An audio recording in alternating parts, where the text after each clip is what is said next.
내가 또 말하노니 유업을 이을 자가 모든 것의 주인이나 어렸을 동안에는 종과 다름이 없어서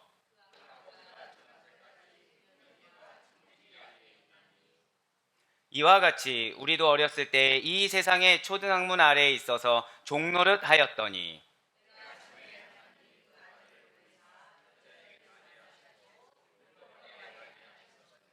율법 아래에 있는 자들을 속량하시고 우리로 아들의 명분을 얻게 하려 하심이라.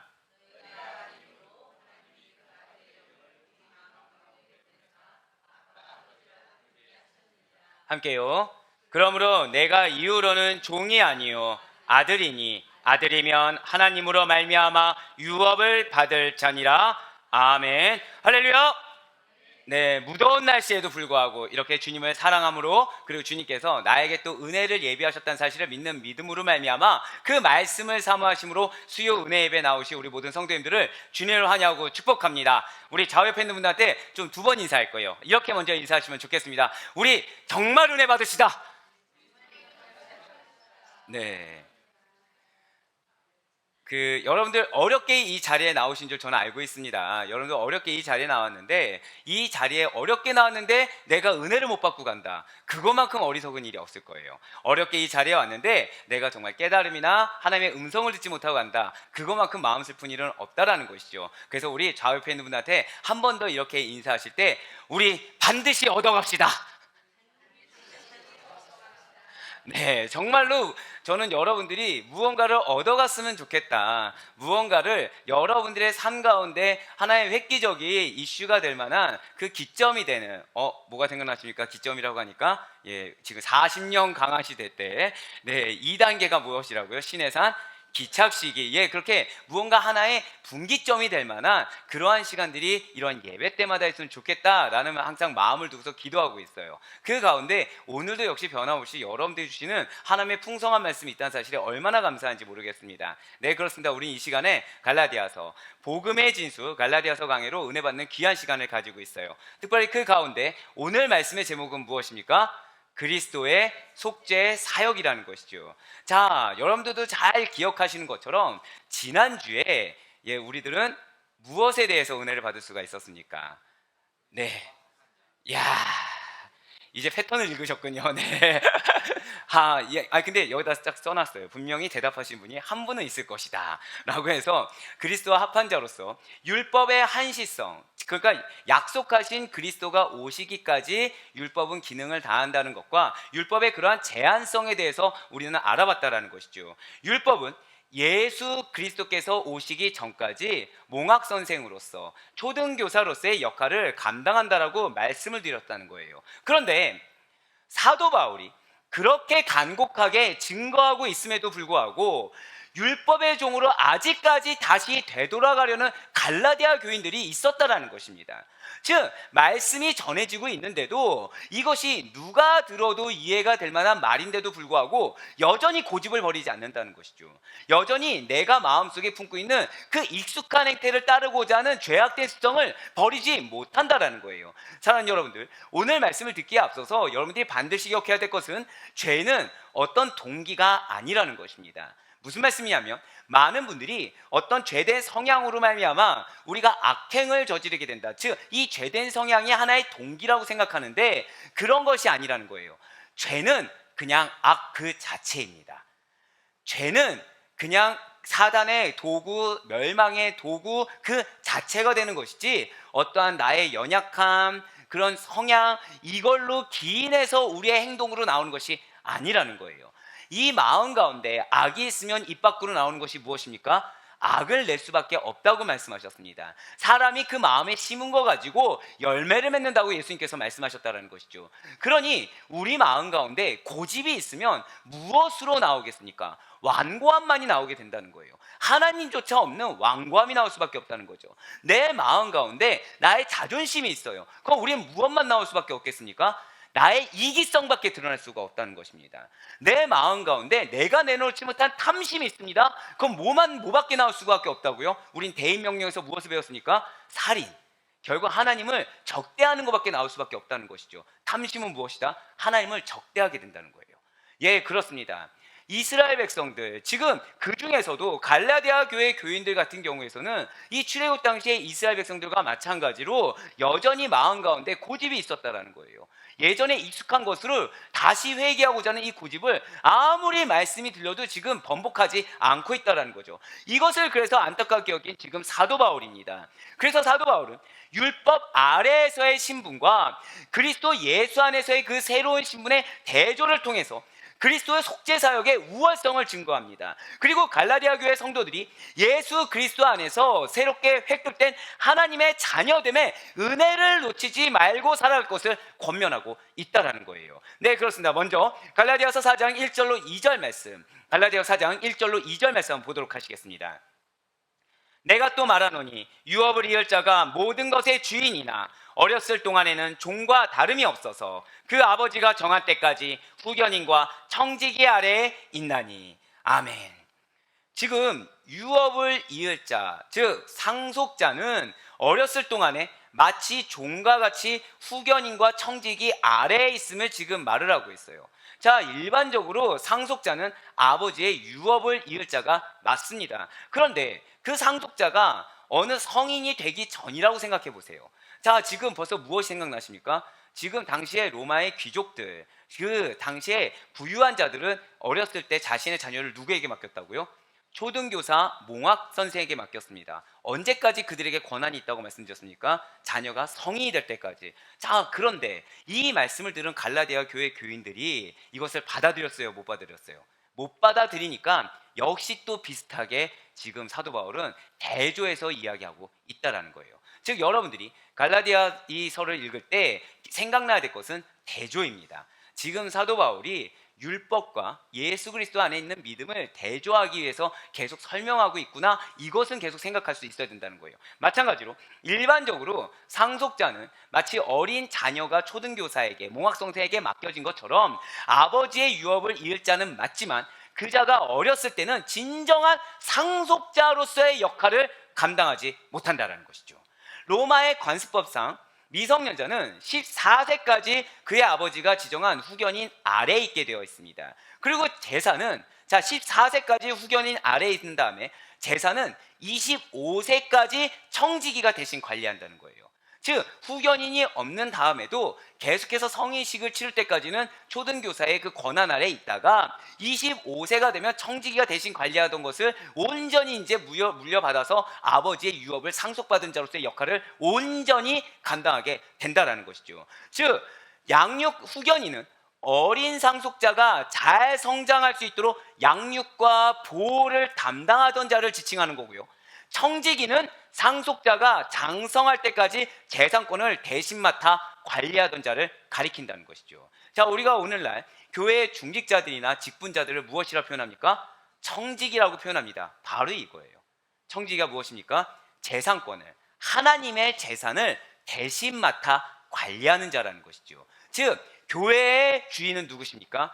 예수 그리스도, 그분이시라는 거예요. 그 교회의 직분자로 세워진 자들은 예수 그리스도의 소유물을 대신 맡아 관리하는 자로서 최선과 성실을 다해서 충성을 다해서 감당하지 아니하면 안 된다라는 것이죠. 그런 의미에서 이 청지기를 쓰고 있다라는 것입니다. 자, 좋아요. 그렇다면 사도 바울이 지금 본문에서 말하고자 하는 것은 과연 무엇입니까? 어린 상속자는 아버지가 정한 때까지는 진정한 상속자의 역할을 감당하지 못한다는 것입니다. 그래서 후견인과 청지기 아래에 놓여 있을 수밖에 없다라는 것이죠. 즉 예수 그리스도께서 오시기 전까지 성도는 후견인과 청지기로 대변되는, 절 따라 고백하실게요, 율법, 그렇습니다, 율법 아래에 놓여 있을 수밖에 없었음을 지금 말하고 있으면서 그 율법에, 한 번 더 절 따라 고백하실게요, 한시적인 역할. 그렇습니다. 지금 계속 율법으로 회개하려고 하니까 그래 너희가 믿는 율법 맞아, 그런데 그것은 예수님 오시기 전까지야. 그것은 한시적인 역할이었어. 이것을 지금 지속적으로 이야기하고 있다는 거예요. 그러니까 지금 이 당시 때 이 사회적인 문화가 이 후견인과 청지기가 많았을까요? 적었을까요? 많았다라는 거예요. 이게 일상 다반사였다는 것이죠. 그러니까 이 얘기를 하면 누구나 다 알았을 수밖에 없다는 것입니다. 마치 초등교사, 몽학선생처럼 마찬가지로 이 청지기와 후견인 하면 벌써 앞에 사도 바울이 무슨 얘기하는구나 알아들을 수밖에 없다는 것이죠. 예, 그렇습니다. 지금 율법의 한시적인 역할을 강조한 사도 바울은 3절 말씀을 통해서 이 한시적인 역할에 대해서 이렇게 설명합니다. 이와 같이 우리도 어렸을 때 이 세상에 초등학문 아래에 있어서 종노릇 하였더니. 아멘. 우리도 어렸을 때 이 세상의 초등학문 아래에 있어서 종노릇 하였더니. 그렇습니다. 자, 어렸을 때 초등학문 아래에 놓이겠다고 어린 자녀가 선택을 했겠습니까? 아니면 아버지가, 어머니가 강제적으로 거기에 놓이겠습니까? 강제적으로 놓이게 한 거예요. 어린 자녀들이 누가 제가 초등교사에게 배우겠습니다, 저의 모든 권한을 맡기겠습니다 라고 한 자녀는 없다라는 것이죠. 이미 자기가 어떠한 개념을 잡을 때부터, 그러니까 철도 아니라 어느 정도 인식할 때는 이미 청지기 아래, 초등교사와 몽학선생 아래 놓여져 있었다는 거예요. 마찬가지로 우리가 의지적으로 율법의 종을 자처한 것이 아니라는 것이죠. 즉 율법주의자들이 원한 것처럼 자기가 의지적으로 율법의 종으로 들어갈 수 있는 것도 아니라는 거예요. 결국 율법 아래에 있는 것도 누구의 뜻 가운데 있는 것입니까? 하나님 뜻 가운데 있다는 것이죠. 예수 그리스도를 보낸 하나님 뜻 가운데 이 율법의 종도 될 수가 있다는 것입니다. 즉 지금은 율법의 종이 되려고 너희들이 아무리 노력한다고 해도 그것은 율법의 종이 될 수가 없다는 거예요. 하나님이 허락하신 그 권한 안에 들어갈 수가 없고 그것은 너희의 유전, 너희의 전통이야 라고 이야기한다는 것이죠. 예, 아무리 또한 자유자로 살고 싶다고 해도 그렇게 할 수 없다고 지금 말을 하는 것입니다. 지금 사도 바울이 무엇을 이야기하고 있나요? 절대 고백하시겠습니다. 하나님의 주권, 바로 그것입니다. 하나님의 주권을 이야기하고 있다는 것이죠. 사랑하는 우리 모든 성도 여러분들, 교회는 하나님의 주권 아래 놓여있다는 사실을 반드시 믿으시길 바랍니다. 우리가 무엇을 하고 싶다고 하고 하기 싫다고 안 할 수 있는 것이 아니라는 거예요. 하나님께서 명한 것이 있다고 한다면 그 명한 것을 해야 되는 것이고, 내가 과거에 이러이러한 행사 또는 이러이러한 걸로 은혜 받았다고 해서 이것을 현재 가져와서 그 떨어진 부스러기로 은혜 받으려고 한다? 이것이 사실 잘못이라는 것이죠. 교회는, 믿는 성도는 매일같이 하나님께서 이전보다 더 큰 선하고 좋은 걸로 채워주신다는 사실을 반드시 믿으시길 바라겠습니다. 그러니 여러분들의 마음 가운데 과거를 그리워하거나 과거를 회개하고자 한다, 그러면은 그 순간에 내가 이렇게 받아들여야 된다는 거예요. 내가 지금 하나님을 인격적으로 만나지 못하고 있구나. 내가 지금 하나님의 말씀 가운데 은혜를 받지 못하고 있구나. 그러니까 나의 눈이 사단의 미혹으로 인해서 과거를 왜곡시켜서 과거가 더 좋았던 것처럼 여기게 하는구나. 그거를 분별할 수 있어야 된다는 것이죠. 맞습니다. 날마다 새롭게 생수와 같은 말씀의 은혜가 있는 줄 믿으시기 바랍니다. 그렇기 때문에 교회는, 믿는 성도는 매일같이 하나님의 말씀을 먹어야 돼요. 매일같이 하나님이 주시는 그 음성 가운데 행할 수가 있어야 된다는 것이죠. 그 행하면은 정지도 있습니다. 하나님이 하지 말라고 하면은 그 순간에 안 할 수도 있어야 돼요. 아무리 과거에 그것이 우리가 성공을 저지르고 성공이 되고 은혜가 되었다고 하더라도 하나님이 지금 스탑! 그 마음에 대해서 아니라 더 묵상하고 더 기도해라 라는 그 잠잠한 마음을 주셨다고 한다면 그 말씀에 순종하는 것이야말로 하나님의 기쁨이 되기 때문에 그 이후에 과연 우리가 하나님의 앞에 의지를 내려놓을 수 있는지 보고자 하는 그 하나님의 시험에 우리가 온전히 통과했을 그 순간부터 은혜가 임한다는 사실을 반드시 믿으시길 바라겠습니다. 예, 그렇습니다. 우리가 의지적으로 율법의 종을 자처한 것이 아니라는 거예요. 우리가 의지적으로 자유자로 살고 싶다고 해서 그렇게 될 수 있는 것이 아니다라고 지금 사도 바울이 동일하게 이야기하고 있는 것입니다. 네, 그렇습니다. 우리는 일정 기간 동안 한시적으로 율법의 종으로 살았어요. 그러다가 감사하게도 예수 그리스도께서 오시고 난 뒤부터, 저 따라 고백하실게요. 참된 자유. 그렇습니다. 우리에게 참된 자유를 허락해 주셨다는 것이죠. 따라서 우리는 모세가 시내산에서 율법을 수여한 시기부터 종의 신분이 되었습니다. 그랬다가 예수 그리스도께서 오시고 난 뒤에 종의 신분을 완전히 끝내게 되었어요. 하나님의 자녀라는 새로운 신분을 허락받게 되었다는 것이죠. 이 내용을 한 문장으로 정리한 것이 바로 오늘 본문의 3절 말씀인 것입니다. 자, 우리 다시 한 번 더 이 말씀을 생각하시면서 오늘 보면 3절 말씀을 다 같이 한 목소리를 읽도록 하시겠습니다. 시작! 이와 같이 우리도 어렸을 때에 이 세상의 초등학문 아래에 있어서 종노릇 하였더니. 아멘. 그러니까 눈치가 있으신 분들은 이거 동그라미를 쳐놓든 중요 표시를 해주시면 좋겠죠. 그러니까 3절 봤을 때 그런가 보다 하고 우리가 얼마든지 넘어갈 수 있지만 이게 이렇게 중요하다라는 거예요. 이것이 무엇을 함축적으로 표현하고 있다고요? 모세가 시내산에서 율법을 수여한 시기에 종의 신분이 되었다가 예수 그리스도께서 오신 다음부터 이제 종의 신분은 끝나고 하나님의 자녀라는 새로운 신분을 획득하게 됐어. 근데 이것이 너희의 의지로 된 것이 아니라 하나님의 주권으로 된 거야가 이 3절에 한 절에 축약되어 있는 내용이라는 거예요. 여기서 지금 3절에서 사도 바울이 말하고 있는 초등학문이라는 것은 하나님을 계시하는 하나의 방편, 바로 율법을 의미하는 것입니다. 또한 초등학문은 율법을 지칭하는 것 외에도 초등학문 하면 그냥 무조건 율법이 아닙니다. 하나님의 마음에 들게 되고 하나님의 은총과 승인을 얻고자 하는 여러 가지, 이게 예수님이 오시기 전에 방편들이 있을 거 아닙니까? 즉 어떠한 철학, 어떠한 전통, 사람들의 초보적인 가르침, 사람들이 정한 법령, 규칙, 종교적 절기의 준수 등등을 의미하기도 한다는 거예요. 그러니까 초등학문 안에 무엇이 포함되어 있다고요? 어떠한 인간적인 노력들, 그리고 전통들, 이런 모든 것들, 그런 초보적인 가르침까지도 다 포함하고 있다는 것이죠. 다시 말해서 초등학문이라는 것은 인간이 하나님 앞에서 의롭게 되기 위해서 사용되어지는 모든, 절 따라 고백하실게요, 인간적인, 그렇습니다, 인간적인 방편과 노력을 지칭하는 말이 초등학문이라는 거예요. 그러니까 저는 사랑하는 우리 아대포에게 성도 여러분께서는 이제 우리가 어떤 초등학문, 초등교사, 몽학성생 이런 단어를 봤을 때 율법만 생각하는 것이 아니라 인간적인 방편, 인간적인 노력이구나, 그것을 되새길 수 있길 간절히 소망합니다. 그렇습니다. 이러한 초등학문은 우리가 하나님께 나아가기 위해서 사용하는 어떠한 열심과 의라는 것이죠. 그러니까 인간적인 열심이라는 거예요. 인간적인 의지라는 거죠. 그래서 어떠한 철학이나 전통, 규칙 등을 들고 나갈 수밖에 없다는 거예요. 왜요? 인간이 들고 갈 수 있는 것이 그러한 것들이기 때문에, 제한적인 것들이기 때문에, 또는 어느 시기가 지나거나 하나님이 허락하지 않으시면 썩어 없어질 것들이기 때문에 결국 인간이 들고 갈 수 있는 것은 전통, 규칙, 철학 이런 것들만 들고 갈 수 있다는 것이죠. 과거에 어떻게 했더니, 이런 규칙을 지켰더니, 이런 거를 가지고 가져갈 수밖에 없다라는 거예요. 그렇지만 이러한 인간적인 방편이라는 것은 단순히 굉장히 초보적인 접근 방식이라는 거죠. 그러니까 이것이 현명하거나 이것이 바른 정답이 아니라는 거예요. 그냥 초보적인 거, 어떠한 대체자가 없을 때 어쩔 수 없이 쓸 수밖에 없는 거, 이런 거에 불과하다는 것이죠. 사랑하는 여러분들 집에 형광등이 있습니다. 형광등이 없는 분은 없을 거예요. 근데 형광등이 있는데 굳이 집에 가서 형광등을 켜지 않고 촛불을 켜실 분 계십니까? 거의 없다는 거죠. 형광등이 있는데 내가 해봤더니 촛불이 운치가 있어. 촛불이 가족이 하나로 모이게 너무 좋아. 우리 촛불만 켜놓고 살자. 한두 번이야 그럴 수 있어요. 근데 우리의 삶은 형광등 따윈 다 없애고 촛불로 가는 삶이 제일 현명한 삶이야. 말이 됩니까 안 됩니까?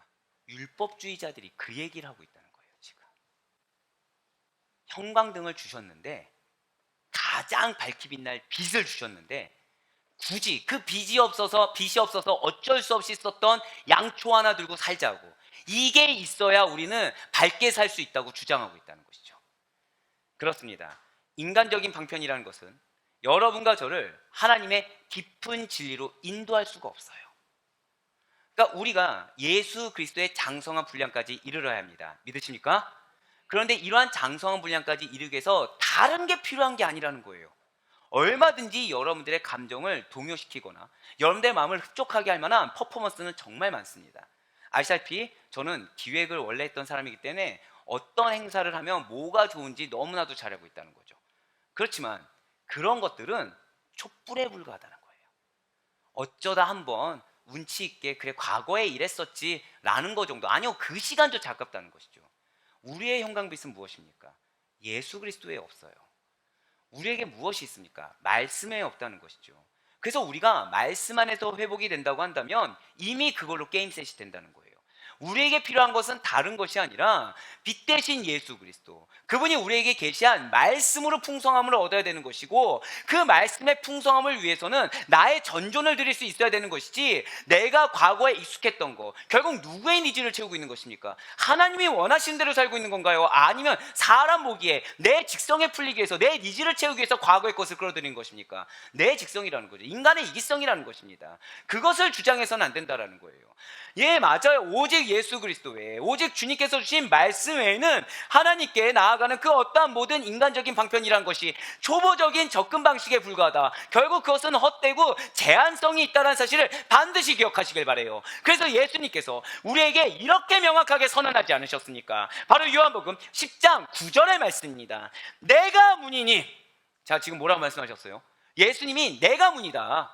너의 어떤 한락화 이런 전통이 아니라 내가 문이다. 누구든지 나로 말미암아 들어가면 구원을 받고, 또는 들어가며 나오며 꼴을 얻으리라. 이 말씀을 믿으시길 바랍니다. 내가 예수님을 위한다고 하면서 인간의 것을 끌고 온다. 그것은 이미 문이 예수님이 아니에요. 문이 인간의 성향이라는 거죠. 내가 예수님을 사랑한다, 예수님으로 먹고 살고 있다고 하면서 나의 가정이나 나의 사업장이나 어떤 사람과의 관계에서 나의 의를 드러낸다, 또는 나의 성향을 드러낸다. 그런데 여기서 중요한 것은 성향을 들고 의를 드러낸다고 하니까 적극성만 생각하시는데, 그것이 아니라 소극적인 행동 역시도 마찬가지라는 거죠. 가만히 있는 행동 있지 않습니까? 불의가 있어요. 불의가 있는데 가만히 있는 행동조차도 사실은 나의 의라는 거죠. 나의 성향이 싸우기가 싫은 거예요. 잘못된지는 알았어요. 싸우기 싫은 거죠. 그러니까 얘기를 하지 않습니다. 아유, 하나님이 때 되면 역사해 주시겠지. 무책임한 거라는 거예요. 무책임한 것입니다. 여러분과 저의 의무가 있습니다. 그것은 여러분과 저는, 절 따라 고백하실까요? 순종의 의무.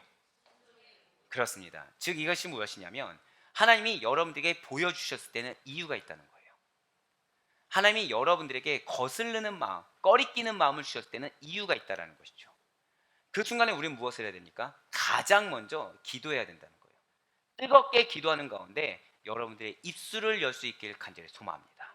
그런데 여러분들의 입술을 열었을 때 그것이 내 의가 되지 않도록 기도하는 거예요. 즉 여러분들 눈에 보여주었고 마음에 꺼리낌을 주셨을 때 기도하는 것은 무슨 기도냐?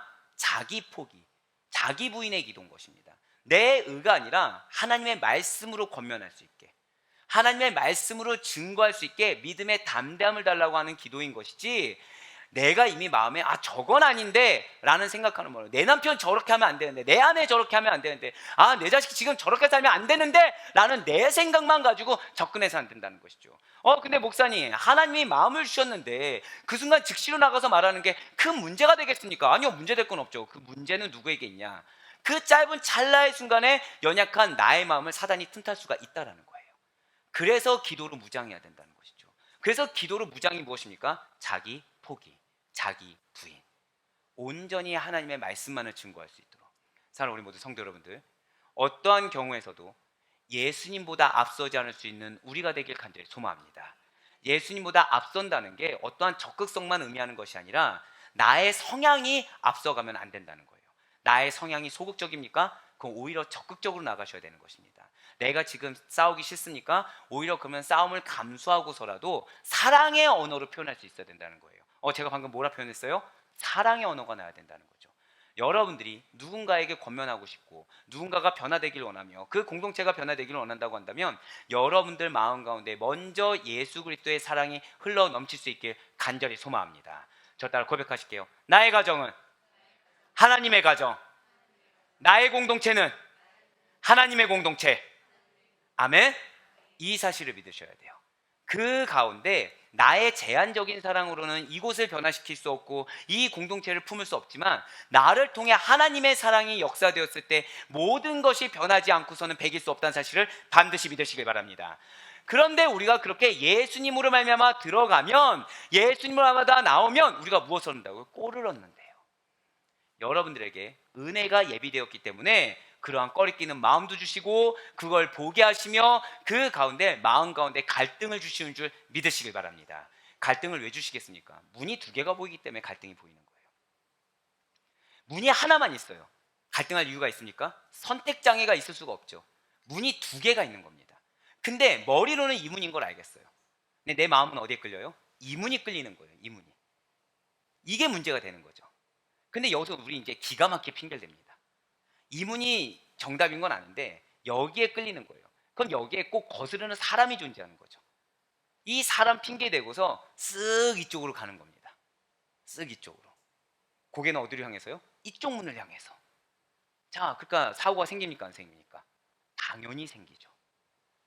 방향은 이쪽이라고 하면서 고개는 이쪽이니까 사고가 생기는 것입니다. 이게 사단의 전략이라는 거예요. 이게 사단의 전략입니다. 한 방향만 보시길 바랍니다. 정답을 알려주셨으면 말씀 그대로 정답만 볼 수 있는 여러분과 제가 되길 소망합니다. 그런데 이미 정답은 나와 있죠. 우리의 정답은 예수 그리스도이십니다. 말씀 외에는 정답이 없다는 거예요.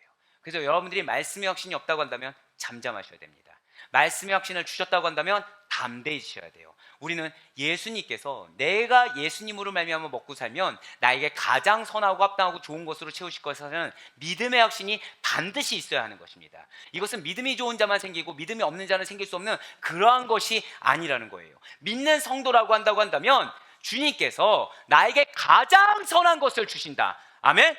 이 사실에 대한 확신이 있다는 거죠. 그러니 그러한 자가 과거를 볼 일이 있겠습니까? 그러한 자가 이전의 것을 왜곡해서 생각할 이유가 있겠습니까? 전혀 없다라는 거예요. 전혀 없다는 것입니다.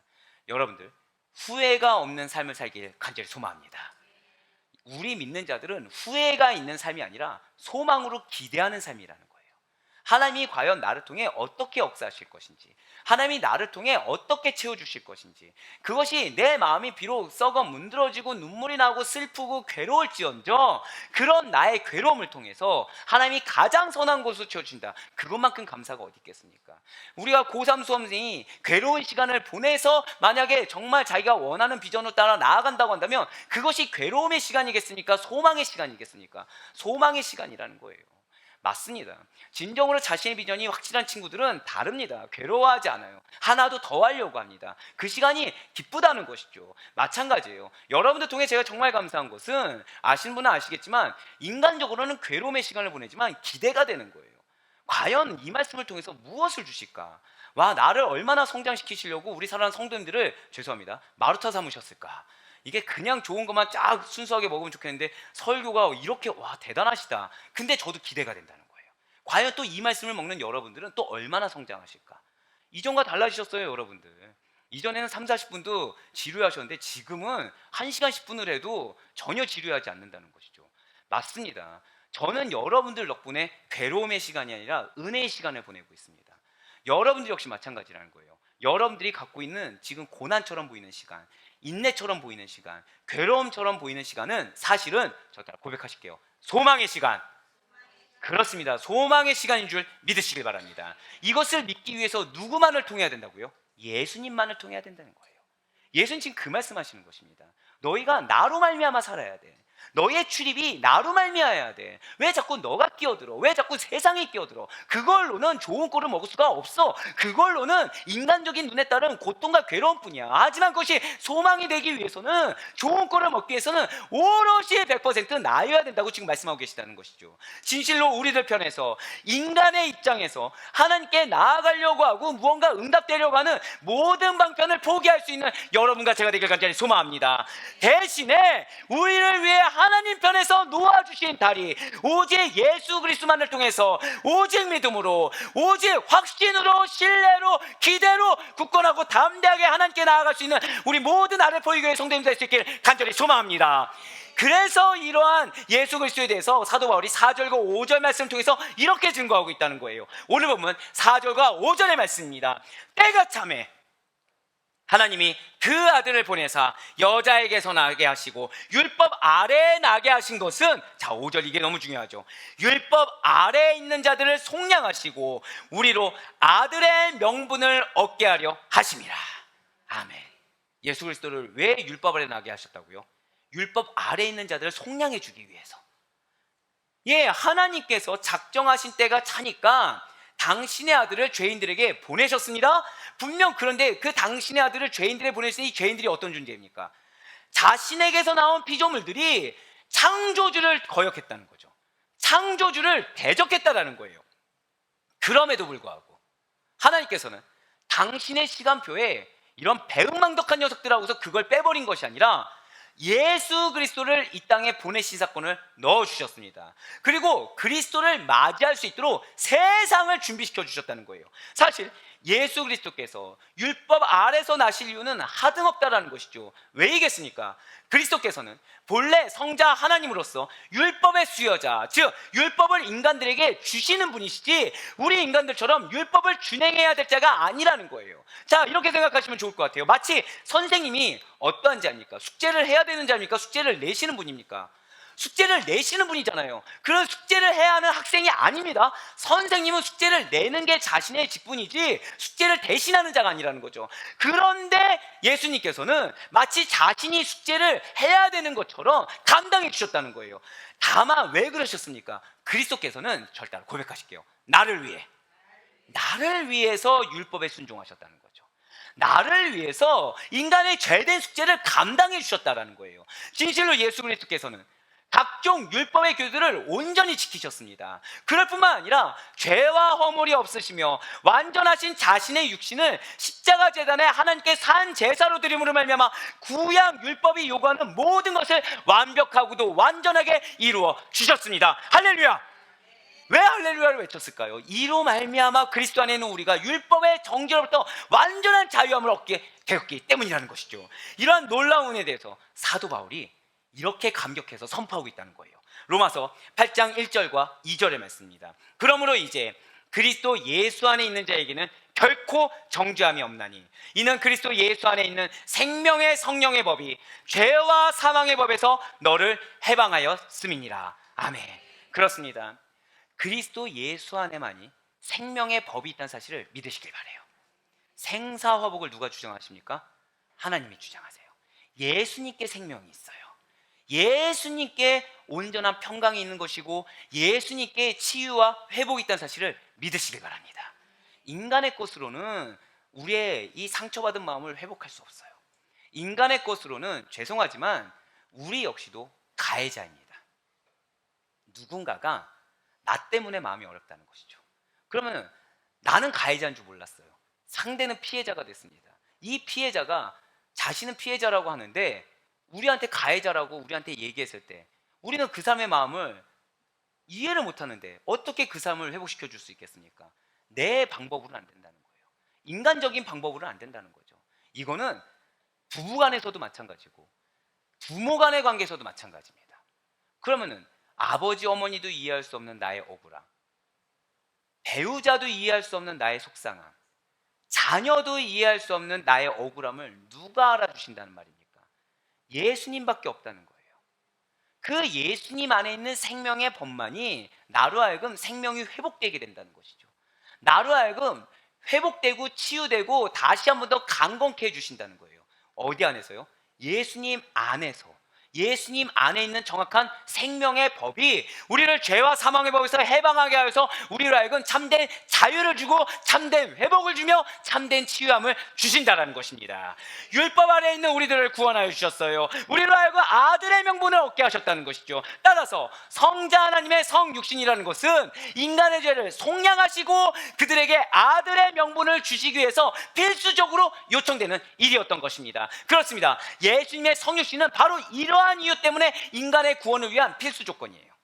그러니까 그냥 단순히 예수님이 십자가에 못 박혀 죽으셔야 우리 죄를 도말해 주셔야 되기 때문에 그러셨어, 이렇게 단순히 이야기할 수 있는 부분이 아니라 성육신은 죄를 속량하시기 위해서, 그래서 우리에게 무엇을 주기 원한다고요? 이 말이 되게 중요합니다. 저 따라 고백하실게요. 아들의 명분. 이게 중요해요. 이걸 놓쳤을 때 우리가 뭐가 되냐면 구원파가 되는 겁니다. 이걸 놓쳤을 때 지금 우리는 명분을 받은 자들입니다. 우리는 즉 이게 뭐냐면 칭의함을 얻은 것이지 완벽한 의인은 아니라는 거예요. 우리는 지금 구원의 완성을 위해 달려가는 자들이지 완벽하게 구원의 완성을 이룬 자들이 아니라는 것이죠. 우리는 지금 아들의 명분을 받은 자들이지 완벽하게 아들로서 매조지되기 위해서는 저천성에 도달해야 된다는 것입니다. 예, 그렇습니다. 예수님의 성육신은 인간의 구원을 위한 이러한 필수 조건이었습니다. 그리고 이러한 성령신 이후에 하나님께서는 우리에게 놀라운 당신의 영을 보내주셨어요. 오늘 보면 6절 말씀 보시길 바랍니다. 그래서 이제 이렇게 이야기하는 거죠. 너희가 아들이므로 하나님이 그 아들의 영을 우리 마음 가운데 보내사 아빠 아버지라 부르게 하셨느니라. 아멘. 여기서 말하는 그 아들의 영이 무엇입니까? 성령님이세요. 성령님이세요. 따라서 본질의 의미는 하나님께서 성령님을 우리 마음 가운데 보내셨습니다. 그래서 우리로 하여금 이 성령으로 말미암아 하나님을 아버지로 부를 수 있게 만들어 주셨다는 것이죠. 그렇습니다. 우리가 하나님을 알고 하나님을 믿으며 아바 아버지로 부를 수 있게 된 것은 사실은 우리 안에 내주에 계신 성령님의 사역의 결과라는 거예요. 물론 우리가 하나님의 아들이 될 수 있었던 근거는 그리스도께서 자신의 보혈로 말미암아 우리의 죄를 속량해 주셨기 때문입니다. 그리고 우리가 하나님의 아들이 되는 거, 그렇게 아들이란 칭함을 받게 되는 것은 예수 그리스도를 믿음으로 말미암아 되게 된다는 것이죠. 그러나 그리스도의 구속 사역을 우리 안에 적용시키고 또 우리로 하여금 예수 그리스도를 영접케 하는 것은 다름 아닌 성령님의 사역이라는 거예요. 그러니까 사랑하는 여러분들이 여러분들의 삶 가운데 좀 더 쉽게 표현을 드리자면 이렇게 성령님의 사역을 감당하기를 원한다. 내가 믿는 자로서 살기를 원한다. 그러면은 무엇과 친밀해져야 되는 것입니까? 성령의 음성. 성령의 음성. 성령님과 친밀해져야 되는 것입니다. 성령의 내주하신 은혜, 성령의 충만한 임재하심, 이런 걸 경험할 수 있어야 된다는 거죠. 그렇지 않고서는 우리의 삶과 우리의 사역이 공고해질 수밖에 없다는 거예요.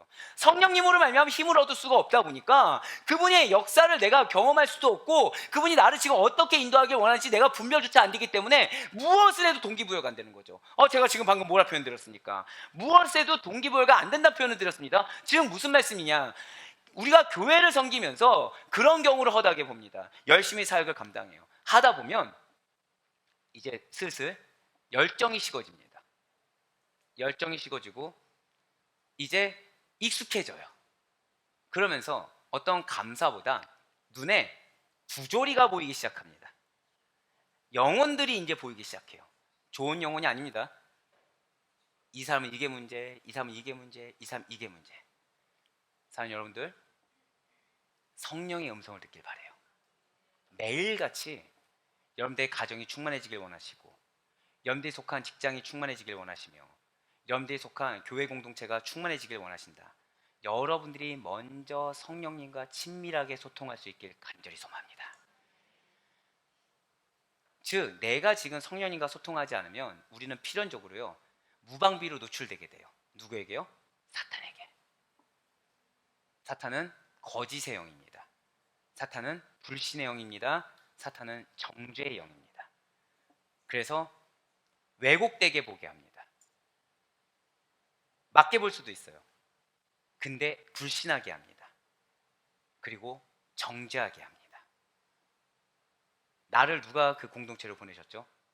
하나님이 보내주셨어요. 우리의 가정을 누가 이루게 하셨죠? 하나님이 이루게 하셨어요. 사업장 가운데 비전 누가 주셨습니까? 하나님이 주셨어요. 근데 내가 신앙의 연수가 더했다고, 내가 좀 익숙해졌다고 갑자기 그 공동체를 하나님보다 내가 더 잘할 수 있을까요? 없다라는 거죠. 하나님이 제일 잘 아신다는 것입니다. 즉 여러분들 마음 가운데 정말 사역의 기쁨을 느끼길 원하시고 사역의 감동이 있길 원하신다. 성령님과 친밀하게 소통할 수 있는 여러분과 제가 되길 간절히 소망합니다. 저는 우리 사랑하는 아대표교회 성도 여러분들이 승부를 걸었으면 좋겠습니다. 제가 매달 한 번씩은 꼭 이런 동일한 표현을 쓰고 있는데 하나님과 승부를 거셨으면 좋겠어요. 내가 정말 성령의 충만함을 받지 않고서는 움직이지 않겠다라는, 내가 성령의 음성과 그 충만한 임재하심을 경험하지 않고서는 움직이지 않겠다라는 승부를 걸 수 있게 정말 소망합니다. 그러면은 내 마음이 내 이 의가 꺾이고 자존심이 상해도 그것이 나에게 하등 작용이 되지 않습니다. 무엇만 있다고요? 소망만 있다는 거예요. 성령님이 지금 나에게 이렇게 임재하셨는데 이 공동체는 어떻게 변화시키실 것인가? 이 영혼은 어떻게 변화시키실 것인가? 소망이 회복되게 된다는 것이죠. 네, 그렇습니다. 성령님의 사역이에요. 진실로 성령님이 아니고서는 우리는 하나님을 알 수가 없습니다. 그리스도를 영접할 수도 없어요. 그런데 신기한 것은 여러분과 저는 이러한 성령의 사역으로 말미암아 예수 그리스도를 영접하여 믿음으로 구원받은 주의 백성입니다. 믿으십니까? 이것을 믿는데 삶 가운데서는 갑자기 성령이 마치 소멸된 것처럼, 갑자기 성령의 충만함은커녕 내 의만 가득 찬 경우가 허다하다는 거죠. 내 얼마 알지 못하는 말씀의 지식이 나를 전부 좌지우지해서 교만의 영이 틈타기 시작한다는 거죠. 분명히 성령의 사역으로 내가 구원받았는데, 곧 하나님의 자녀가 될 수 있었던 것, 하나님을 아버지라고 부를 수 있었던 것은 내 그런 경험도 아니고요, 내 지식도 아닌 성령의 사역이었다는 사실, 이 사실을 놓치지 않을 수 있는 여러분과 제가 되길 간절히 소망합니다. 그렇기 때문에 우리의 삶 가운데 무엇이 가장 절대적으로 필요하냐? 저 따라 고백하실게요. 성령의 내주하심, 이게 필요해요. 그래서 우리 아대표의 교회가 왜 우리 금요철에 기도회 때 성령님으로만, 우리 성령 충만, 성령의 은사, 성령님께서 주신 꿈과 비전, 이거 가지고 우리가 3-4개 챕터를 두고 기도하고 있지 않겠습니까? 왜 그렇게 할까요? 사실 저도 그냥 하나 두고 기도하면 편한데 왜 그렇게 할까요? 그 정도로 중요하다는 거예요. 그 정도로. 성령의 충만함이 무엇이겠습니까? 여러분이 그 시간에 회복되어야 된다는 거예요. 성령님과의 친밀한 소통이 회복되어야 된다는 것입니다. 그 가운데 성령님께서 여러분들에게 이렇게 예수 그리스도를 영접하는 성령님의 사역을 행하신과 동시에 그 순간에 뭘 주시냐면, 저 따라 고백하실게요. 나에게 꿈과 비전을 주셨습니다. 그렇습니다. 여러분들에게 즉 사역을 명하시면서 이미 비전도 주셨다는 거예요. 그런데 그 꿈과 비전을, 그러니까 우리가 왜 초심이 회복돼야 된다는 표현을 쓰잖아요. 그때 회복되는 게 뭐냐면 처음에 열정만 회복돼야, 이것이 아닙니다. 내가 놓쳤던 비전이 회복돼야 된다는 거예요. 내가 그때 있었던 감흥동 감격을 회복해야 된다는 거죠. 충만함을 회복해야 된다는 것입니다. 그것이 바로 우리가 초심으로 돌아가자는 거 원뜻이라는 거예요. 그 가운데 우리가 성령 충만함을 받자는 것은 성령님의 그 사역에 회복이 있어야 된다. 그래서 내가 놓쳤던 비전을 회복돼야 된다. 그 가운데 성령님은 여러분들에게 은사를 주길 원하십니다. 믿으십니까? 우리로 하여금 실족하며 살라고 말씀하신 적이 단 한 번도 없다는 거예요. 우리로 하여금 능력의 삶을 살길 원하십니다. 우리로 하여금 충만의 삶을 살길 원하십니다. 믿으십니까? 그런데 내가 실제 삶에 그렇게 살지 못하니까 그 순간에 성령께서 허락하신 능력으로 그 은사를 회복함으로 말미암아 다시 한 번 더 담대하게 살아가는 그 시간을 기도하며 나아가기를 소망한다는 것이죠. 아멘? 그래서 그렇게 기도한다는 거예요. 결국 무엇입니까? 우리에게는 성령의 충만함의 회복이 필요한 것입니다.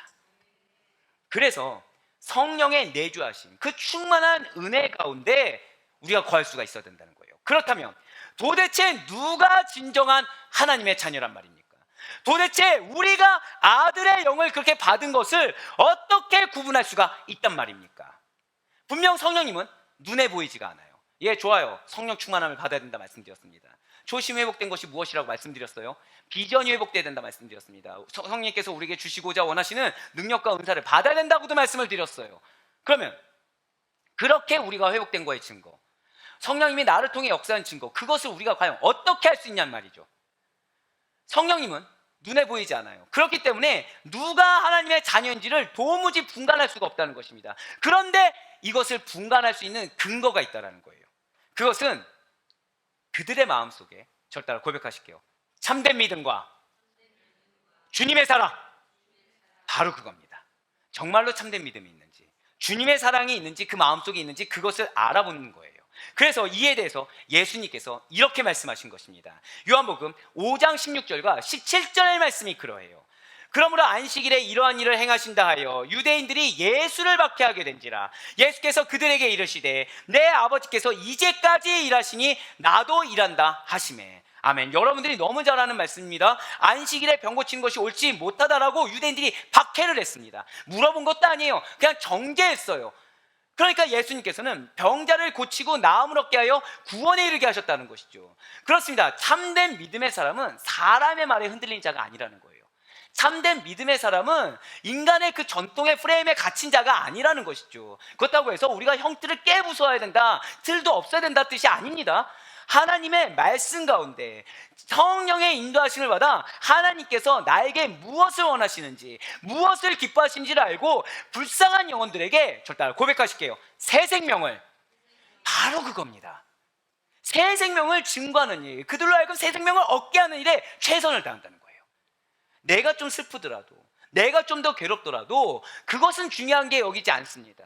참된 믿음 있는 사람, 주님의 사랑을 품은 자들, 성령의 충만함으로 말미암아 회복된 자들은 뭐에 포커싱이 있냐면 그 공동체가 주님의 기쁨이 되는 공동체로, 그 영혼이 진짜 구원받은 영혼으로, 회복된 영혼으로 살아가는 거에 있어서 최선을 다한다는 거예요. 거기에 포커싱을 둔다는 거죠. 왜입니까? 진실로 예수님께서는 한 영혼이 주님께로 돌아오는 것을 가장 큰 기쁨으로 여기셨습니다. 그래서 우리 주님은 누가복음을 통해서 오늘날 우리에게 이렇게 말씀하세요. 누가복음 15장 7절의 말씀입니다. 내가 너희에게 이르노니 이와 같이 죄인 한 사람이 회개하며 하늘에서는 회개할 것 없는 의인 99으로 말미암아 기뻐하는 것보다 더하리라. 바로 이것입니다. 하나님의 자녀는 주 예수 그리스도를 믿는 믿음으로 말미암아 한 영혼 한 영혼이 귀한 줄 아는 자들입니다. 성령의 충만함으로 말미암아 그 마음 가운데 회복이 되어서 참된 믿음, 참된 주님의 사랑이 있는 자들은 결국 무엇입니까? 한 영혼이 얼마나 귀한지 안다는 거예요. 한 영혼이 얼마나 소중한지 안다는 거죠. 자, 근데 중요한 것은 그 영혼이 폐역해요, 완고해요. 어떻게 해야 됩니까? 중요하지 않다는 거예요. 몇 년간 나를 핍박했다, 중요하지 않다는 거죠. 하나님께서 작정하시면 20년이 되든 30년이 되든 영혼이 뒤바뀌는 놀라운 은혜가 아무렇지 않게 일어남을 믿으시기 바랍니다. 하나님께서 작정하시면 아무리 견고한 성도 무너지게 되고, 하나님께서 작정하시면 아무것도 없는 곳에 어떠한 도성보다도 아름다운 도성을 세우실 수 있음을 믿으시기 바랍니다. 바로 그거예요. 그래서 그 한 영혼 한 영혼이 너무 귀하다 보니까 너무나도 당연하게 이 세상에 나타난 가장 크고 놀라운 사랑, 즉 십자가 사랑을 나를 통해서 다른 이들에게 전하는 사명을 감당한다는 것이죠. 그냥 입술로 우리 교회 와 이런 말이 아닌 것입니다. 우리 정말 예수 믿자. 우리 정말 예수 믿자. 예수가 전부야. 예수가 전부야. 예수님이 널 정말 사랑하셔. 그러니까 이게 울리는 꽹과리가 아니게 되는 거죠. 왜요? 이 안에 뭐가 있어요? 사랑이 있거든요. 사랑이 있기 때문에 정말 예수 믿자고 이야기할 수 있는 거예요. 하나님의 사랑을 담아서 전할 수가 있다는 거죠. 진실로 하나님께서는 당신의 백성이요, 자녀가 되는 유일한 방법과 길로 오직 예수 그리스도를 믿는 일로 정하셨습니다. 제가 저희 아내가 이제 우스개로 하는 말이 있습니다. 당신은 사랑하는 사람이 너무 많아. 네, 제 표현 아시죠? 사랑하는 우리 장로님, 사랑하는 우리 집사님, 사랑하는 우리 권사님. 왜 그럴까요? 주여. 이게 맞아요. 이게 너무 그거 있잖아요. 갑자기 정답을 훅 치고 이게 나오시면 제가 할 말이 없어지는 거. 사랑해서요. 근데 제 사랑이 무슨 사랑이 있겠습니까? 하나님이 여러분들을 너무 사랑하신다는 걸 체감하는 거예요. 그러니까 뭐라도 하고 싶은 거, 뭐라도 해드리고 싶은 마음이 들끓는 거죠. 그러니까 좀 죄송하겠습니다. 가족이 보입니까, 안 보입니까? 안 보이는 거예요. 죄송하지만 너무 빵 터지셨는데. 네. 근데 괜찮아요. 뭐 저만 그런 것도 아니고 저분도 그러세요 지금. 네. 그러니까 너무 감사한 거예요. 하나님을 사랑하시는 영혼을 아무것도 없는 자한테 붙여주셨다는 게 너무 감사한 거지. 너무 감사한 거예요. 너무. 무엇이 간데 이렇게 귀한 영혼 하나하나.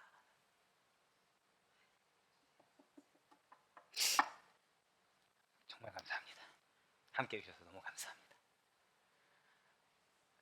진짜로 아무것도 아닌 자를 키워주시고 아무것도 아닌 자와 함께 하시며 여러분들 통해 하나님의 사랑을 경험하게 해주셔서 너무 감사해요. 정말 너무 감사해요. 그러니까 어떻게 안 사랑하겠습니까, 여러분들을? 어떻게 여러분들을 위해서 이 몸 하나를 바칠 수가 없겠습니까? 네, 아니에요. 그러면 제가 더 몸둘바를 몰라요. 주여, 죄송해요. 예, 맞습니다. 진실로 하나님께서는 우리에게 그러한 사랑을 허락해 주셨어요. 여러분들의 배우자를 더 사랑하시길 바랍니다. 여러분들의 자녀를 더 사랑하시길 바라요. 여러분들의 부모를 더 사랑하시길 바랍니다. 여러분들의 믿음의 지체들을 더 사랑하시길 바라요. 죄송한 말씀이지만 여러분들 사랑하지 않고 계십니다. 무슨 말씀이냐? 육적으로 사랑할 수 있어요. 하지만 온전한 그리스도의 사랑인지를 되돌아보셔야 돼요. 온전한 그리스도의 사랑이면 상대가 무슨 말 하냐 별로 중요하지 않습니다. 상대가 어떤 행동이냐 중요하지 않습니다. 그리스도의 사랑이면 딱 하나만 보이는 거예요. 그 영혼이 너무 이뻐 죽겠는 거죠. 그 영혼이 너무 소중한 거예요. 그래서 이 영혼이 뭘 하는 것보다 딱 하나만 바라게 됩니다. 뭐만 바랄까요? 믿음의 성자.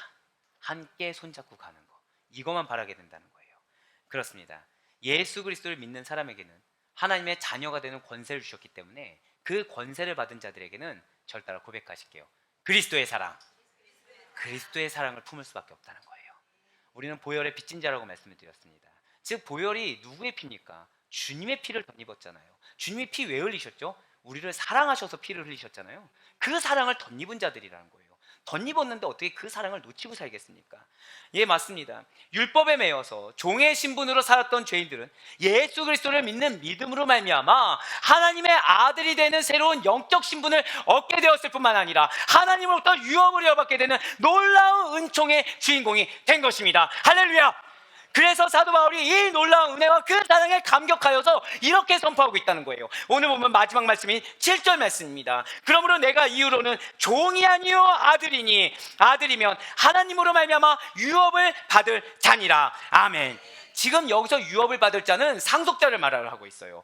하나님의 나라의 백성들이 누리는 모든 축복을 소유한 자를 의미하고 있다는 것이죠. 진실로 하나님께서는 믿음의 아버지 아브라함에게 약속을 허락하여 주셨습니다. 아브라함이 하나님의 약속을 받은 언약 백성으로서의 축복을 받은 것은 율법에 의한 것이 아니었다는 거예요. 오직 아브라함의 믿음을 보시고 하나님께서 그 믿음을 의로 여겨 주셨다는 것이죠. 진실로 아브라함은 보지 않고도 믿는 그 믿음으로 말미암아 갈 바를 알지 못한 채 하나님께서 지시한 땅으로 순종하여 나아갔습니다. 그리고 이렇게 순종한 아브라함을 하나님께서는 큰 민족을 이루게 하시고 그 이름을 장대하게 하시며 복의 근원이 되도록 그 허락하신 언약을 성취시켜 주셨다는 것이죠. 그리하여 아브라함에게서 비롯된 후손들 중에 예수 그리스도를 나게 하시사 땅의 모든 족속이 아브라함으로 말미암아 복을 얻게 될 것이다 라고 하신 언약이 온전히 성취되게 된 것입니다. 할렐루야! 진실로 예수님께서는 아브라함보다 후대에 태어나셨어요. 그렇지만 예수님께서는 이미 아브라함이 이 세상에 있기 전부터 스스로 있는 자로 존재해 주셨다는 것이죠. 예수님께서는 당신의 이름을 믿는 자들에게 영생과 구원의 선물을 허락하여 주시고 하늘로 오르시사 하나님 우편에 앉아주셔서 하나님의 자녀들을 위해서 중보하고 계십니다. 더불어 하나님의 자녀라는 증거로 우리들에게 저를 따라 고백하실까요? 성령님, 그렇습니다. 성령님을 보내주시고 그러한 성령님의 인도하심을 받아 거룩하고 성결한 주의 신부로 그 마음 가운데 참된 그리스도의 사랑으로 충만한 가운데 믿음으로 말미암아 살아가 하나님의 백성답게 살도록 도와주고 계시다라는 것이죠. 사도 바울이 바로 이러한 점에 근거했다는 거예요. 무엇이요? 유업을 받을 자. 그 말에 이게 담겨있다는 것이죠. 갈라디아 교회 교인들이 성령의 내적 증거로 말미암아 하나님 나라에 속해 있는 특권을 소유하게 되었음을 나타내 주었다는 거예요. 그래서 지금 본문에서 유업을 받을 자라고 표현한 것을 지금 사도 바울이 이 단어를 얼마나 중요하게 여겼냐면 로마서를 통해서는 하나님의 자녀를 비슷하게 상속자라는 표현으로 나타내었다는 것이죠. 로마서 8장 14절부터 14절까지 말씀 보시길 바랍니다. 무릇 하나님의 영으로 인도함을 받는 사람은 곧 하나님의 아들이라. 지금 뭐랑 똑같나요? 우리가 봤던 갈라디아서랑 지금 비슷합니다. 제가 만약에 로마서라고 말씀 안 드렸으면 혼돈될 수 있을 정도로 갈라디아서랑 비슷해요. 너희는 다시 무서워하는 종의 영을 받지 아니하고, 자, 이거 결국 무엇입니까? 율법의 구속 아래 있지 않다고 했어요. 양자의 영을 받았으므로, 자, 아까 아들의 명분을 주셨다고 말씀드렸죠. 양자의 영을 받았으므로 우리가 아빠 아버지라고 부르짖느니라. 성령의 그 사역으로 인해서 아버지로 부를 수 있게 되었다고 말씀드렸습니다. 성령이 친히 우리의 영과 더불어 우리가 하나님의 자녀인 것을 증언하시나니. 자, 성령의 사역이 지금 나왔어요. 성령의 사역이 무엇이라고요? 여러분들을 보증해 주는 거예요. 이 영혼이 하나님의 자녀입니다. 보증해 주고 있다는 거죠. 자, 그러면서 17절. 자, 우리 다 같이 17절 말씀 내가 하는 고백을 함께 읽도록 하시겠습니다. 시작. 자녀이면 또한 상속자 곧 하나님의 상속자요 그리스도와 함께한 상속자니 우리가 그와 함께 영광을 받기 위하여 고난도 함께 받아야 할 것이니라. 아멘. 많은 분들이 여기서 영광을 받기 위해서 고난도 받게 된다고 해서 고난에 포커싱을 두는 경우가 많습니다. 그래서 고난 이후에 영광이 있다고 포커싱을 두는데 사실 이거보다 더 먼저 포커싱은 무엇입니까? 바로 상속자라는 거예요. 상속자. 하나님의 상속자라는 거죠. 그리스도와 함께한 상속자라는 거예요. 그래서 그리스도와 그리스도의 삶을 살아가는 것, 그것이 상속자인 것입니다. 아버지의 유업을 그대로 물려받을 자가 상속자이지 않습니까? 그러니까 우리의 아버지 되신 분의 그 모든 유업, 그 사역을 그대로 물려받는 거. 그냥 그게 전부라는 거예요. 자, 근데 중요한 것은 그럼 그 자녀가 이제 25세가 되기 전에 청지기에게 권한을 물려받기 전에 어떠한 일이 있다고 해서 힘들겠습니까? 뭐 힘은 들 수 있겠죠. 하지만 절망하지 않는다는 거예요. 그 자기가 성인식을 치르는 그때를 기대하고 있겠죠. 소망을 품고 있겠죠. 아, 이때까지 내가 우리 집 이 기업을 운영할 수 있을 관리할 수 있는 역량을 키우면 되는 거야. 그래서 나이가 차면 때가 되면 내가 저 유업을 이어받게 되는 거야 라는 소망이 있었지 않겠습니까? 이게 바로 우리의 소망이라는 거예요. 천국에 대한 소망을 놓치지 않을 수 있는 우리가 될 수 있길 간절히 소망합니다. 부활에 대한 소망을 놓치지 않을 수 있는 여러분과 제가 되길 간절히 소망합니다. 우리가 이 땅 가운데 고난으로 바라보지 않고 기쁨으로 여기며 우리가 슬픔으로 받아들이지 않고 영광으로 여길 수 있는 것은 바로 그거예요. 아버지와 같이 나도 하나님 보좌에 나아갈 것이다. 그리스도와 같이 나도 부활의 영광에 참여하게 될 것이다. 이 소망이 우리로 하여금 기쁨으로, 감사로, 영광으로 살 수 있게 되는 것입니다. 그렇습니다. 진실로 성령님께서는 우리 성도인들이 하나님의 자녀라는 사실을 증거해요. 그리스도만을 믿는 믿음으로 말미암아 구원받은 성도들을 진리 가운데로 인도하시며 자유케 하여 주신다는 것이죠. 말씀을 지켜 행하게 하신다는 거예요. 자, 제가 방금 뭐라 말씀드렸습니까? 말씀을 지켜 행하게 한다고 했어요. 누가요? 성령님께서. 즉 내가 말씀을 유난히 잘 기억을 못하십니까? 내가 유난히 말씀을 잘 적용하지 못하고 있습니까? 기도하셔야 돼요. 성령의 충만함을 받으셔야 됩니다. 성령님과 친밀해지셔야 돼요. 이것이 가장 우선순위예요. 그냥 막연하게 말씀을 머리에 때려 넣는 거 물론 중요할 수 있겠죠. 하지만 믿음은 지식이 아닙니다. 믿음은 얼마나 많이 아느냐, 물론 그것도 중요할 수 있겠지만 아는 것이 실제가 되는 거, 이것이 정말 중요하다는 거예요. 예, 거기에 더해서 기쁨과 소망을 주시고 은사도 주십니다. 누가요? 성령님께서. 그러나 무엇보다도 성령님께서는 성도들의 마음에 거하시면서 그들로 하여금, 저 따라 고백하실게요. 성령의 열매들 반드시 열매를 맺게 하세요. 성령님의 이러한 사역은 결국 성도들로 하여금 그리스도의 장성한 분량에 이르기까지, 충만한 데까지 이르게 하셔서 진리 안에서 변화받은 삶을 살도록 만드신다는 거예요. 사랑하는 여러분들, 변화받은 삶, 변화된 삶이 특별한 것이 아니라는 것입니다.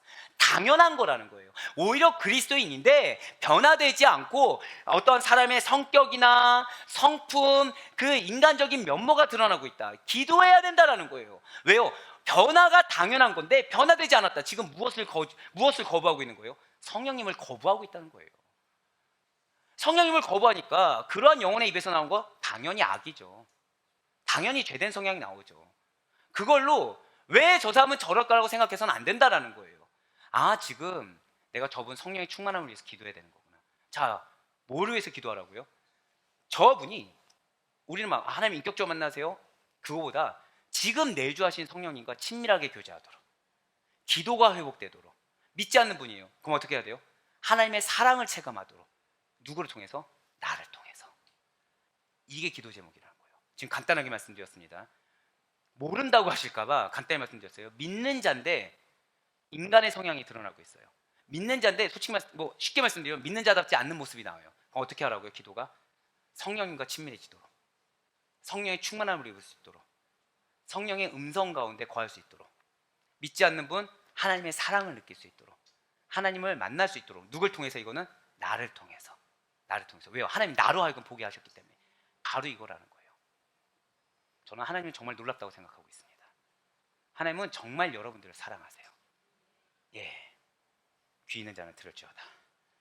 그러나 무엇보다도 성령님의 이러한 사역이 다른 것보다도 변화받은 삶이라는 것은 스스로에게 적용할 수 있길 간절히 소망합니다. 내가 지금 변화되었다고 하지만 누군가가 봤을 때 아직 나도 인간적인 면모가 드러나고 있다. 아, 난 아직 성화의 과정을 겪는 것이 감사하구나. 지금 이 상태로 하나님 앞에 갔으면 나는 어쩌면 슬프며 이를 가는 자가 내가 될 수도 있었겠구나 라고 경각심을 가져야 된다는 거예요. 그런데 하나님은 지금 기회를 주시사 우리로 하여금 성화의 과정을 겪게 하셨어요. 인간적으로 면으로 봤어요. 성화의 과정은 괴로움의 시간이죠. 끊임없는 갈등이잖아요. 고난이 있잖아요. 십자가가 있잖아요. 하지만 영적으로 봤을 때 기회의 시간이라는 거죠. 슬픔의 시간이 아니라 감사의 시간이라는 것입니다. 그렇습니다. 반드시 기억하시길 바라요. 결국 성령님의 사역들은 예수 그리스도의 속죄로 말미암아 주어진, 저 따라 고백하실게요, 구원을 날마다 이루어가는 과정, 바로 그겁니다. 바로 그거예요. 성령님의 사역이라는 것은 결국 우리로 하여금 날마다 구원을 이루어가는 과정이에요. 날마다 구원을 이루어가는 과정. 그러니까 날마다 우리가 이런 어떠한 깨달음, 어떠한 은혜를 받지 못한다. 누구에게 문제입니까? 죄송하지만 우리 아대표교회 성도 여러분들은 제가 몰라서 이러고 핑계를 못 댄다고 말씀드리지 않았습니까? 왜요? 다들 열심히시고, 그러니까 말씀이 안 들렸어요, 말씀 못 들었어요, 옆에 지체 보면 어떻습니까? 좀 죄송해요, 앞에 있는 목회자가 이러면은 이렇다고, 지금 누가 저한테 자꾸 미친놈이라는 얘기를 하지 말라고 그러는데 저는 광인론을 믿는다고 그랬습니다. 예수에게 미쳐야 된다라고 항상 표현했는데, 예수에게 미친 사람들 천진 거죠. 옆에 있는 사람을 봤어요. 옆에 있는 사람이 예수에 미쳐 있는 거예요. 그럼 우리는 도저히 됩니까, 안 됩니까? 도저히 될 수밖에 없다는 거예요. 옆에 있는 사람을 봤어요. 나하고 똑같은 줄 알았더니 이 사람도 예수에 미쳐 있는 거예요. 그러면은 예수에 안 미친 사람이 정상입니까? 예수에 미친 사람이 정상입니까? 미친 사람이 9이고 안 미친 사람 하나면은 미친 사람이 정상인 거죠.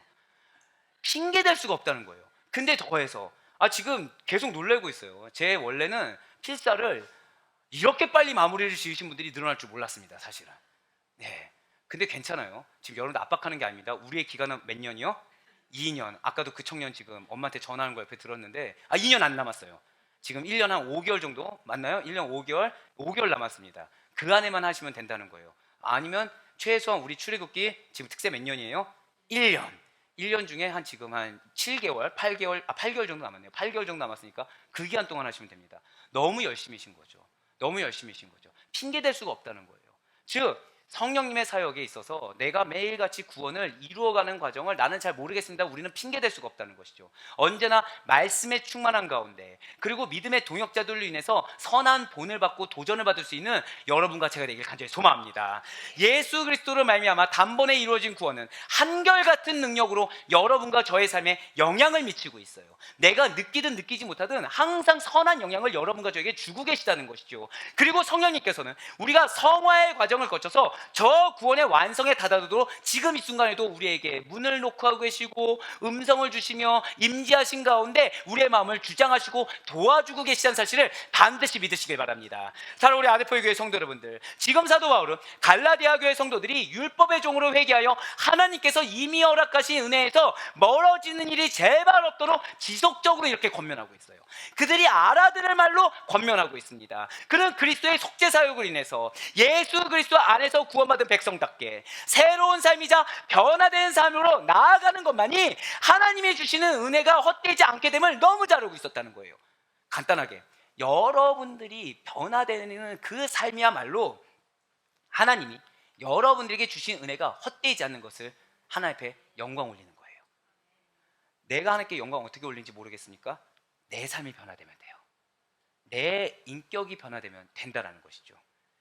사랑하는 여러분들은 혹시 과거를 그리워한 나머지 다시 되돌아가고픈 추억에 잠기는 편이십니까? 아니면 인생의 한 부분을 좀 지울 수만 있다고 한다면 나의 과거를 좀 지워버리고 싶고 과거를 생각하기 싫으신 편이십니까? 분명 우리들이 각자 자신의 삶을 되돌아보면 좋았을 때도 있고 이따금 안 좋았던 순간이 있을 수도 있어요. 각자의 편차는 있을 수 있겠지만 대부분 좋은 기억과 나쁜 기억이 혼재되어 있다는 것이죠. 하지만 이러한 것들은 우리의 믿음에 있어서는 완전히 다르다라는 거예요. 우리의 믿음에 있어서는, 우리의 믿음의 여정에 있어서는 성도에게 구원받기 이전의 삶이라는 것은 도저히 돌아가서는 안 되는, 절대 마지막으로 고백하시겠습니다. 치명적인 인생.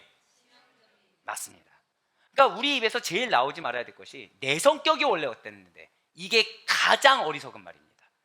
그 말은 뭐냐면 이런 거 있잖아요. 내가 얼마나 참는지 아느냐, 이런 말 있죠. 내 성격이 원래 그랬는데, 이것은 나는 지금 성령님과 소통하지 못하고 있습니다, 나는 지금 구원받기 이전의 모습으로 살아가고 있습니다를 증거하고 있는 거예요, 스스로가. 만약에 그런 것들이 있다고 한다면 화가 날 수 있겠죠. 근데 반드시 회개해야 돼요. 분노할 수 있겠죠. 왜요? 내가 지금 왜 회개해야 됩니까? 성령의 음성을 듣지 않고 있다는 반증이거든요. 자신의 죄악이 스스로를 좀먹었을 뿐만 아니라 죄의 전파성을 타고 의도치 않게 많은 이들에게 파멸과 멸망의 길로 안내했던 것들이 실상 모든 죄인들의 구원받기 이전의 모습이기 때문이라는 거예요. 알게 모르게 여러분과 저는 내가 인지하지 못한 상태로 아까 앞서 말씀드린 것처럼 가해자처럼 소리 소문 없이 영혼들을 사냥하기도 하고 짓밟기도 하며 그들의 피와 희생 위에 서 있었을 수도 있습니다. 구원받기 이전에 우리들은 사실은 동일하게도 선하다고 이야기하고 싶지만 마치 양을 도둑질하는 이와도 같았다는 것이죠. 언제요? 구원받기 이전에. 하지만 우리는 더 이상 그러한 영혼 도둑이 아니라는 거예요. 우리는 더 이상 사탄의 주구도 아니고 죄의 노예도 아닙니다. 우리는 구원받은 감격을 가지고 양을 풍성히 할 수 있는 잠재력이 숨어있는 주님의 은사를 허락받은 하나님의 자녀가 되었습니다. 그 가운데 하나님께서는 여러분들의 삶의 질적인 변화와 양적인 성숙을 기대하고 계십니다. 진실로 하나님께서 여러분들을 택하셨을 때 여러분들의 구원의 완성을 미리 보시고 즐거워하셨음을 믿으시기 바랍니다. 그를 바라옵거나 없기는 이러한 하나님의 니즈대로 질적인 여러분들의 삶의 변화가 있길 바라요. 양적인 여러분들의 신앙의 성숙이 있길 바랍니다. 우리의 구원이 피 흘리기까지 싸워 쟁취할 만한 가치가 있는 위대한 하나님의 계획이라는 사실을 놓치지 마시길 바라요. 율법에 얽매여서 인간의 전통에 얽매여서 사람의 가치관과 어떠한 니즈와 감정에 얽매여서 죄인들을 죽이는데 현안이 되어 있는 안타까운 영혼들이 우리가 아니고 우리 교회가 아니라 사실에 정말 감사하시길 바라요. 언제나 주 앞에 정결함으로 생명의 길 되시는 예수님께 되도록 더 많은 영혼을 나의 거룩한 삶으로 나의 하나님의 사랑이 가득한 그러한 은혜로 인도하시는 십자가의 도구로 쓰임 받으시되 죄인들이 속죄함을 받고 새 생명을 얻게 된 일에 지금까지처럼 예수 그리스도의 사랑을 드러낸 자로 소중하게 사용되어지며 나아갈 수 있는 우리 사랑하는 모든 아데포이교회의 권속도 될 수 있기를, 성령의 충만한 이루는 자들이 될 수 있기를 주님의 이름으로 간절히 축원합니다.